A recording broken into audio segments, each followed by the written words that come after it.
বলো লা ইলাহা ইল্লাল্লাহু মুহাম্মাদুর রাসূলুল্লাহ।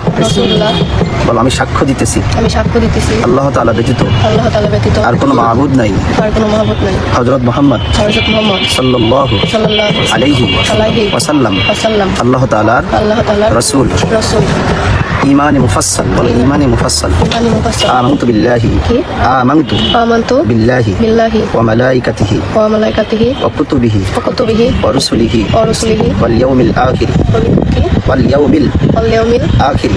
ওয়াল কদরি খাইরিহি ওয়া শাররিহি মিনাল্লাহি তাআলা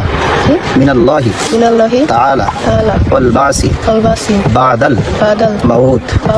বলো আমি 7টি বিষয়ের পর ঈমান আনলাম। আমি 7টি বিষয়ের উপর বিশ্বাস স্থাপন করিলাম। 1 নম্বরে আল্লাহ তাআলার উপর, আল্লাহ তাআলার প্রেরিত দূতের উপর, প্রেরিত রাসূল যারা তাদের উপর ঈমান আনলাম। আল্লাহ তাআলার সৃষ্টি কিতাবসমূহের উপর, আল্লাহ তাআলার সৃষ্টি কিতাবসমূহের উপর, আল্লাহ তাআলার রাসূলগণের উপর, কিয়ামতের দিনের উপর, অর্থাৎ পরকালের দিনের উপর, এবং ভালো মন্দ বিশ্বাস, ভালো মন্দ জিনিসের উপর, যেটা ভালো সেটা ভালো, তারপরে এগুলো ঈমান আনলাম, যেটা খারাপ তার উপর ঈমান আনলাম। ঠিক আছে?